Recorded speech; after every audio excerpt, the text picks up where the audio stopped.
Assalamualaikum warahmatullahi wabarakatuh. Oke, kita lanjutkan saja ceritanya, guys. Bab 1541. Mengalahkanmu sampai kau memakan kotoran.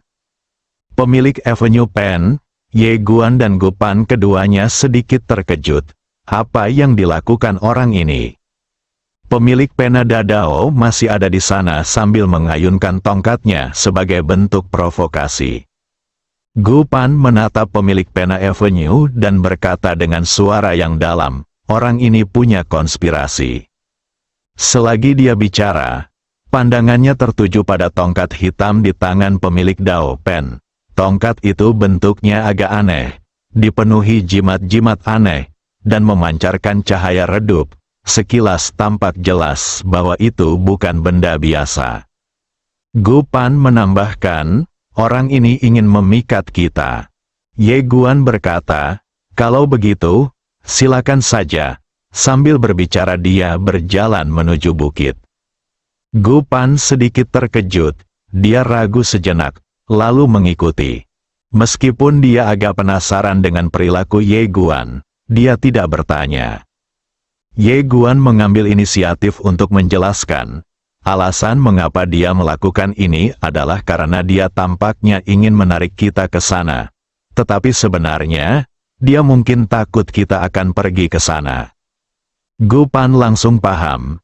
Dia pura-pura jual mahal, tapi malah melakukan yang sebaliknya. Ye Guan mengangguk. Gu Pan menoleh ke arah Ye Guan. Bagaimana jika dia benar-benar ingin kita pergi ke sana? Ye Guan berkata, kalau begitu, pura-pura saja aku tidak mengatakan apapun. Wajah Gu Pan tiba-tiba menjadi gelap. Ye Guan tersenyum dan berkata, jika kau tidak bisa mengalahkan mereka, lari saja. Gu Pan memiliki ekspresi kosong di wajahnya. Melarikan diri adalah tindakan pengecut. Jika kita bertarung, kita harus bertarung sampai mati.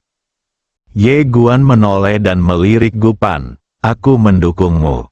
Gu Pan berkata dengan dingin. Kamu adalah seorang kultivator pedang. Kamu juga harus memiliki keyakinan ini.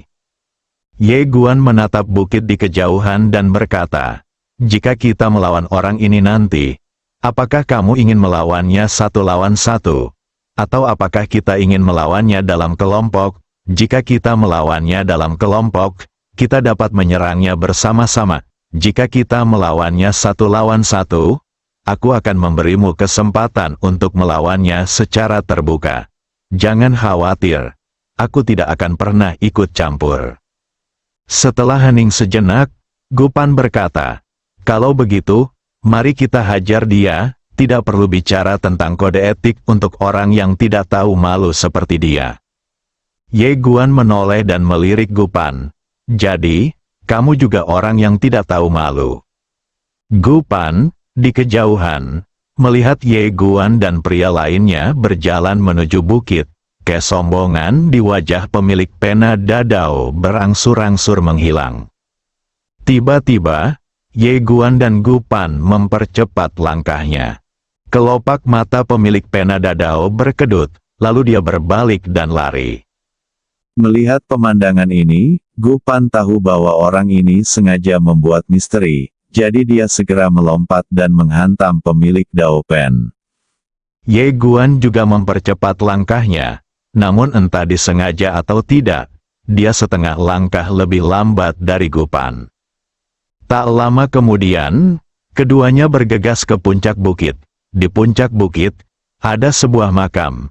Pemilik Dao Pen memegang tongkat ajaib dan berdiri di depan makam sambil menggumamkan sesuatu dengan cara misterius. Pada saat ini, Ye Guan dan Gu Pan sudah bergegas mendekat. Sang Master Dao Pen tiba-tiba menunjuk ke batu nisan di depan makam dan berkata, buka. Begitu dia selesai bicara, batu nisan itu tiba-tiba bergetar hebat, lalu cahaya redup memancar keluar darinya dengan kecepatan yang amat cepat. Dalam sekejap mata, benda itu mengenai di depan Ye Guan dan pria lainnya, lebih tepatnya, di depan Gu Pan, karena dia yang tercepat dan berada di depan. Perubahan yang tiba-tiba itu membuat wajah Gupan berubah tiba-tiba, dan dia meninju dengan ganas. Wah, cahaya gelap langsung menghantam Gupan, dan terbang langsung ke kaki gunung yang jauh. Ye Guanze berhenti dan melihat ke belakang pemilik Dao Pen. Ada jiwa yang mengambang di sana.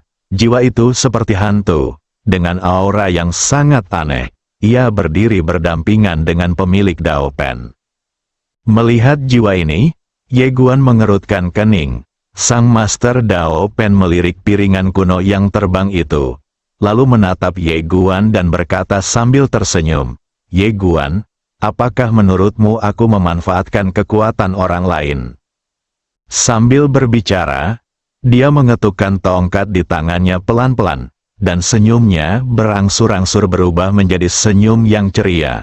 "Saudara Ming, lakukanlah." Mendengar perkataan pemilik Dao Pen, hantu itu tiba-tiba melambaikan lengan bajunya, dan 3 bola hitam pekat langsung terbang lurus ke arah Ye Guan. Pupil mata Ye Guan tiba-tiba mengecil. Orang ini setidaknya merupakan orang kuat di level ke-7 alam sentuhan sejati. Dia tidak memanggil Kui Yin, melainkan berbalik dan berlari. Dia sangat cepat, terbang di atas pedangnya, dan hendak menjauh dari bukit itu. Pada saat ini, pemilik Dao Pen buru-buru berkata, "Saudara Ming, jangan biarkan dia pergi." Begitu dia selesai berbicara, puncak bukit tiba-tiba tertutup oleh awan hitam tebal, dan kekuatan penghalang yang mengerikan menyelimuti seluruh bukit. Ye Guan langsung diselimuti dan tidak punya cara untuk melarikan diri. Dia berbalik tiba-tiba, langsung mengerahkan 3 jenis kekuatan darah dan kekuatan keyakinan, dan menebas dengan pedang. Wah, cahaya pedang hancur berkeping-keping, dan Ye Guan dikejutkan oleh kekuatan dahsyat itu dan mundur dengan keras. "Hah!" Di kejauhan, bayangan itu berkata dengan heran, "Kau benar-benar bisa menahan seranganku." Sang Master Dao Pen memandang Ye Guan dari kejauhan dan berkata, "Saudara Ming, kamu tidak tahu bahwa orang ini memiliki banyak kartu tersembunyi, dan kemampuan bertarungnya tidak dapat dinilai dengan akal sehat." Bayangan itu berkata, "Dia memang monster, garis keturunannya." Sang Master Dao Pen berkata, "Sumber garis keturunannya berasal dari kakeknya. Kakeknya, biasa saja, jauh lebih rendah dari saudara Ming." Bayangan itu terdiam sejenak, lalu berkata, "Saudara Dao, hanya tubuhku yang disegel, bukan otakku." Pemilik pena Dao. Bayangan itu menatap Ye Guan dari kejauhan. "Sejujurnya, meskipun aku hanya seorang penyihir dan bukan seorang dukun, aku juga telah mempelajari ilmu sihir." Garis keturunan orang ini sangat baik, dan secara logika, takdirnya seharusnya sangat menakutkan. Tetapi yang aneh adalah takdir orang ini sama sekali tidak istimewa. Hanya ada 2 kemungkinan. Pertama, seseorang dengan sengaja menyembunyikan takdirnya. Kedua, karena beberapa alasan khusus, takdir orang ini tidak lagi jelas dan tidak dapat dilihat oleh orang luar. Sambil berkata demikian, dia menoleh ke arah pemilik pena Dao. "Benar begitu, saudara Dao." Pemilik pena Dao terdiam, wajahnya muram. Bayangan itu melanjutkan, "Tidak hanya itu, aku menggunakan seni takdir untuk menyimpulkan orang ini, tetapi menemukan bahwa takdir orang ini sebenarnya tidak dapat diprediksi. Saudara Dao, kau membantuku menghancurkan segel dan membiarkan jiwaku lolos. Aku sangat berterima kasih padamu dan aku berjanji akan membantumu, tetapi orang ini, aku tidak bisa lagi menargetkannya. Harap mengerti." Pemilik Dao Pen tidak menyangka bahwa orang ini ternyata tahu sedikit tentang ilmu sihir. Ilmu sihir adalah ilmu yang sangat kuno yang tidak ada di alam semesta ini. Ia hanya ditemukan di persimpangan antara dunia maya dan dunia nyata. Dan bahkan di tempat itu, hanya sedikit sekali orang yang tahu cara menggunakannya. Tentu saja, bahkan dengan sihir, Mustahil untuk menyimpulkan nasib Ye Guan. Namun, justru karena ini, hal itu menjadi lebih mengerikan. Sihir sekuat itu tidak dapat meramal nasibnya. Apa maksudnya? Pemilik pena Dadao tahu bahwa tidak mungkin membiarkan orang ini terus menyerang Ye Guan. Pada saat ini, hantu itu berkata lagi, "Saudara Dao, sesuai perjanjian kita, aku akan membantumu setelah aku keluar. Tetapi aku benar-benar minta maaf. Aku tidak menyangka musuhmu begitu kuat. Itu di luar kemampuanku. Aku ingin mengubah kondisinya. Lihat apakah itu baik-baik saja. Aku akan tetap di sisimu. Dan ketika kamu dalam bahaya, aku akan membantumu. Jika kamu tidak dalam bahaya, aku tidak akan mengambil tindakan. Jika kamu dapat menerimanya, aku akan tetap di sisimu. Jika tidak, maka aku akan melarikan diri." Wajah pemilik Dao Pen tiba-tiba menjadi gelap. Orang ini memiliki beberapa prinsip moral, tetapi tidak banyak. Hantu itu menatap pemilik Dao Pen, menunggu jawabannya. Dia ingin keluar, tetapi dia tidak ingin mati. Lagi pula, pemilik pena besar itulah yang pertama kali memasang perangkap untuknya, sehingga dia bisa secara rasional dan moral membenarkan pelanggaran kontrak tersebut. Sang Master Dao Pen tentu saja memahami maksud sebenarnya dari hantu itu. Setelah terdiam sejenak, dia berkata, "Baiklah." Dia tidak punya pilihan. Karena Ye Guan mampu kembali dari bawah tanah yang dalam, itu berarti Ye Guan pasti memiliki petualangan di tempat itu. Dengan kata lain, Ye Guan pasti mempunyai semacam kartu truf yang kuat sekarang, dan kartu truf inilah yang tidak dapat ia tolak saat ini. Oleh karena itu, ia membutuhkan bantuan jiwa misterius di makam tersebut. Mendengar perkataan sang Master Dao Pen, jiwa misterius itu mengangguk dan berkata, "Baiklah, setelah kita meninggalkan tempat ini, kita tidak berutang apapun kepada satu sama lain." Sambil berbicara, dia berubah wujud menjadi cahaya redup dan melekatkan dirinya pada pemilik Dao Pen. Sang Master Pena Dadao memandang Ye Guan yang sudah berdiri di kejauhan. Dia berjalan mendekati Ye Guan dan berkata sambil tersenyum, "Aku akan membiarkanmu pergi hari ini, bodoh." Ye Guan menyeka darah dari sudut mulutnya. Dia mendongak ke arah pemilik Dao Pen. Dia sedang berpikir apakah akan menggunakan dua boneka Yin untuk membunuh orang ini. 50% yakin, pemilik Dao Pen itu juga jelas melihat niatnya dan berkata sambil tersenyum, "Aku tahu kau mengalami pertemuan yang luar biasa di tempat itu dan kini kau memiliki kartu truf yang kuat. Tetapi jika kau pikir kau dapat membunuhku, maka kau dapat mencobanya."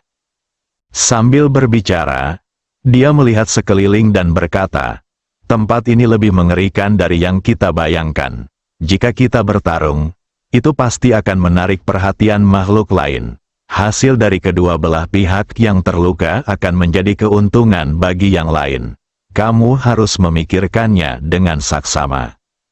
Ye Guan menggelengkan kepalanya. "Aku tidak punya kartu truf apapun. Terima kasih telah membiarkanku pergi. Aku akan membalas budimu di masa depan." Sang Master Dao Pen menatap Ye Guan dan berkata, "Enyahlah." Ye Guan akhirnya memutuskan untuk tidak mengambil tindakan karena dia tidak yakin. Kekuatan jiwa tadi terlalu kuat.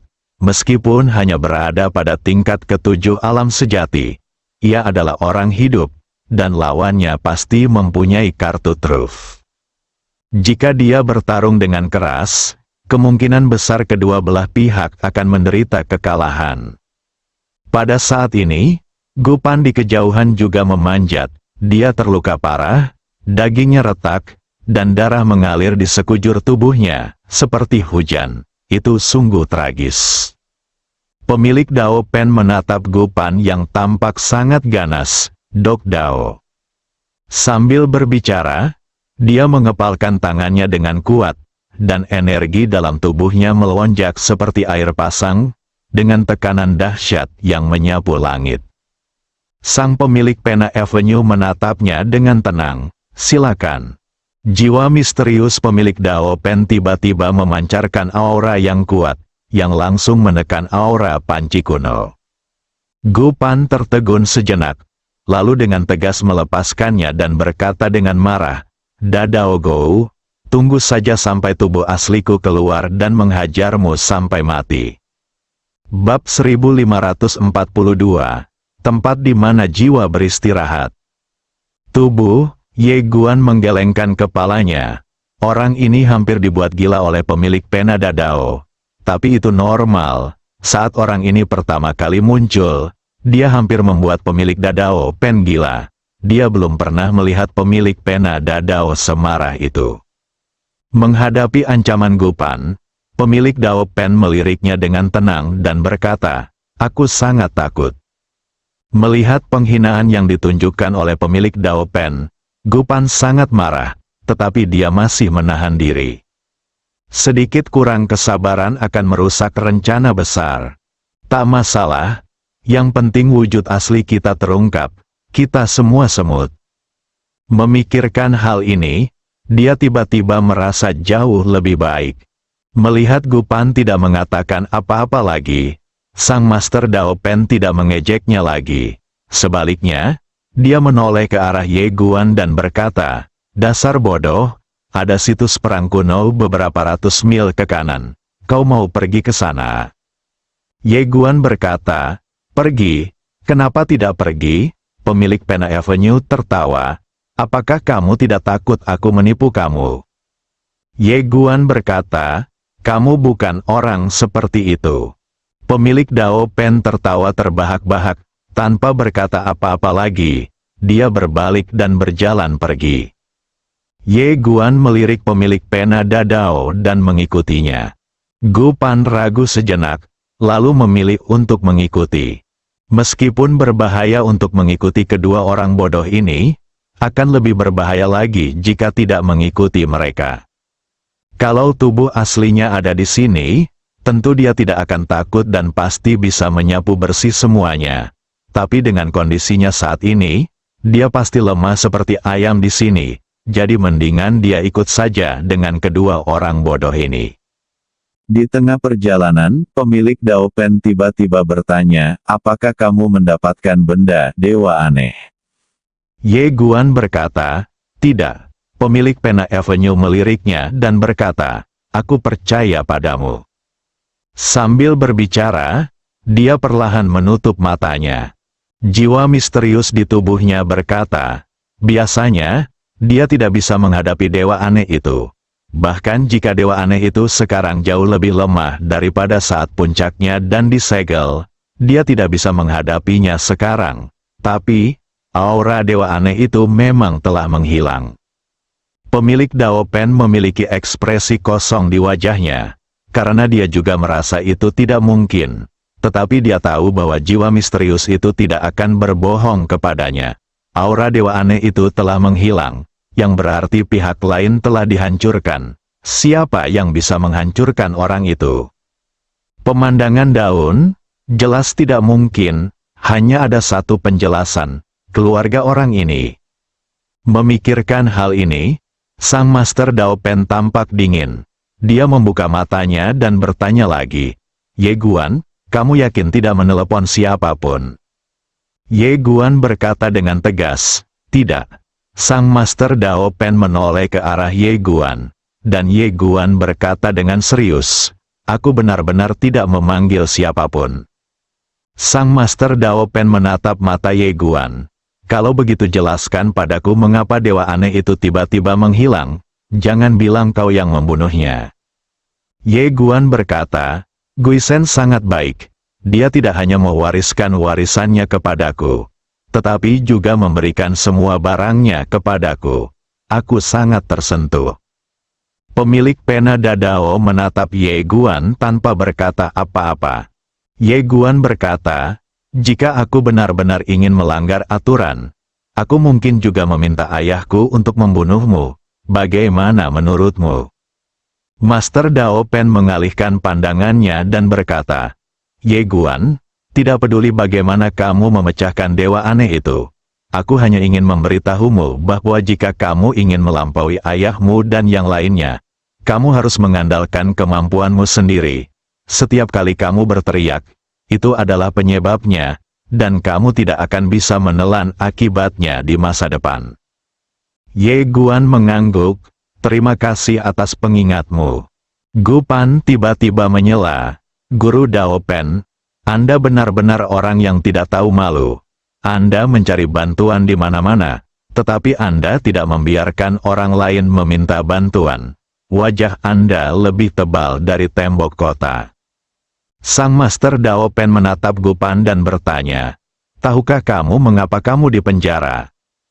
Tepat saat Gu Pan hendak berbicara, sang guru Dao Pen berkata, sungguh sebuah keajaiban bahwa seseorang sepertimu dapat bertahan hidup dan tumbuh dewasa. Sungguh, aku tidak bermaksud menghinamu. Aku hanya mengatakan yang sebenarnya. Gu Pan tidak marah. Tunggu sampai wujud asliku muncul. Aku harap kamu akan mengatakannya lagi nanti. Sang Master Dao Pen menatapnya dengan dingin dan berkata, kalau begitu tunggu sampai wujud aslimu muncul baru kita bicara. Sekarang diamlah. Mengerti? Gu Pan tertawa marah. Tunggu saja aku, semuanya akan berubah dalam 30 tahun. Aku akan memastikan kau bahkan tidak akan bisa menangis. Pemilik Dao Pen berkata dengan tenang, baiklah, saya akan menunggu. Ye Guan menatap Gu Pan dan berkata, jangan marah, dia punya mulut yang jahat. Gu Pan melotot ke arah Ye Guan, apakah kamu orang baik? Kamu juga bukan orang baik. Ye Guan berpikir sejenak, lalu berkata, musuhku adalah dia, dan musuhmu juga dia. Apakah kamu tidak pernah berpikir bahwa kita bisa bekerja sama? Gu Pan berkata dengan marah, bergandengan tangan? Apakah aku perlu bergandengan tangan dengan yang lain? Saat wujud asliku muncul, kalian semua akan mati. Ye Guan hanya terdiam. Kalau saja dia bukan musuh bebuyutan pemilik Penada Dao, orang ini pasti sudah mati sejak lama. Alasan mengapa dia dan Master Penadao Agung membiarkan orang ini hidup adalah karena orang ini telah menyinggung kedua belah pihak. Memikirkan hal ini, Ye Guan tiba-tiba menyadari. Ye Guan melirik Gu Pan dan tidak mengatakan apa-apa lagi. Ketiganya terus bergerak maju. Di tengah perjalanan, Ye Guan tiba-tiba bertanya, Tuan Penadao Agung, apakah Anda tahu mengapa ada pertempuran besar di tempat ini? Pemilik Dao Pen berkata, saya tahu, tetapi saya tidak ingin mengatakannya. Ye Guan berkata, apakah kamu tahu bagaimana Gui Shen meninggal? Sang Master Dao Pen menatap Ye Guan, dan Ye Guan berkata dengan tenang, aku tidak ingin mengatakannya. Pemilik Penadao, di belakang mereka, Gu Pan melirik mereka dan tidak berkata apa-apa. Karena percakapan tidak menyenangkan tadi, Ye Guan dan pemilik Dadao Pen tidak berbicara lagi di sepanjang jalan, dan Gu Pan juga tidak berbicara, karena baik Ye Guan maupun pemilik Dadao Pen tidak ingin berbicara dengannya. Saat mereka bertiga berjalan, hari mulai gelap dan mereka harus mempercepat langkah. Di tempat ini, setelah gelap, ada nuansa horor di mana-mana. Setelah waktu yang tidak diketahui, mereka bertiga tiba-tiba berhenti. Beberapa ratus kaki di depan mereka ada rawa, dan di rawa itu, ada beberapa lampu hijau mengambang yang tampak seperti kunang-kunang. Jiwa misterius yang melekat pada pemilik Dao Pen bertanya dengan heran, mengapa tempat peristirahatan jiwa ada di sini? Sang Master Dao Pen bertanya, tempat di mana jiwa beristirahat? Suara misterius itu berkata, tempat di mana dewa jiwa jatuh, tempat di mana dia meninggal, menjadi tempat peristirahatan jiwa. Tapi aku ingat bahwa tempat di mana dia jatuh tidak ada di sini. Tempat peristirahatan jiwa ini tidak baik. Tempat peristirahatan jiwa ini memiliki kecerdasannya sendiri. Sebelum suara misterius itu bisa menyelesaikan kata-katanya, pemilik Dadao Pen dan Ye Guan sudah berbalik dan berlari. Gu Pan melambat sedikit, tetapi dia segera tersadar, berbalik dan berlari. Akan tetapi, kecepatannya sangat cepat dan mereka pun menjauh dari tempat itu dalam sekejap mata. Namun, pada saat berikutnya, ekspresi ketiga orang itu membeku. Karena mereka menemukan bahwa rawa yang baru saja mereka lihat tidak jauh di depan mereka. Mereka tidak lari sama sekali, masih di sana. Ketiganya tampak muram. Suara misterius itu berkata, "Tanah peristirahatan jiwa ini tengah mengincarmu." Sang Master Dao Pen bertanya, "Apa yang ingin dilakukannya?" Suara misterius itu berkata, "Kemungkinan besar ia ingin melahap jiwa kalian." Tiga orang, suara misterius itu berkata, "Dewa jiwa ini adalah orang kuat tingkat atas yang mengkhususkan diri dalam mengolah jiwa. Dia memiliki kekuatan magis, yaitu teknik melahap jiwa, yang berarti melahap jiwa. Teknik melahap jiwa miliknya bukanlah melahap jiwa secara sederhana. Sambil melahap jiwa, dia juga dapat langsung melahap kultivasi lawan dan menggunakannya untuk keuntungannya sendiri. Oleh karena itu, dewa jiwa ini juga tergolong dewa jahat." Sang Master Dao Pen memandang rawa di kejauhan, tempat peristirahatan jiwa. Dewa jiwa jatuh. Apakah tempat di mana dia jatuh memperoleh kecerdasannya sendiri karena dia? Suara misterius itu berkata, "Iya." Ye Guan tiba-tiba bertanya, "Bisakah kita juga melahapnya?" Pemilik Dadao Pen dan Gu Pan menoleh menatap Ye Guan. Keduanya sedikit terkejut. Suara misterius itu berkata, "Secara teori, itu mungkin saja. Tapi kalau boleh jujur, tidak ada satupun dari kalian bertiga yang sebanding dengan kekuatan kalian saat ini." Ye Guan berkata, "Jiwa kita bertiga seharusnya tidak sekuat itu.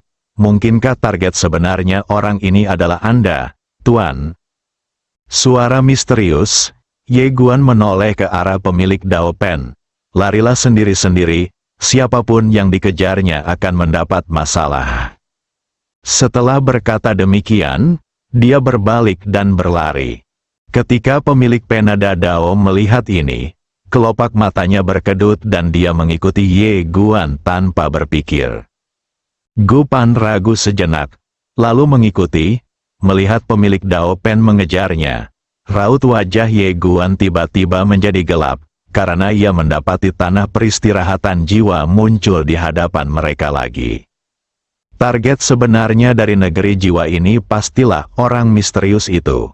Sang Master Dao Pen berkata dengan suara yang dalam, "Ye Guan, di saat seperti ini kita harus bekerja sama. Bagaimana menurutmu?" Ye Guan tidak mengatakan apa-apa karena dia tahu bahwa dia tidak dapat menyingkirkan orang ini. Pada saat ini, lampu redup di tempat peristirahatan jiwa itu tiba-tiba bergetar sedikit, dan kemudian semua lampu redup itu mulai berkumpul bersama dengan cepat. Ye Guan berkata, "Biarkan orang misterius di sampingmu itu bertindak cepat." Sang Master Dao Pen ragu sejenak, lalu berkata, "Saudara Ming." Jiwa misterius itu berkata, "Tidak, aku adalah tubuh jiwa. Semakin aku menyerang, semakin kuat mereka akan menjadi."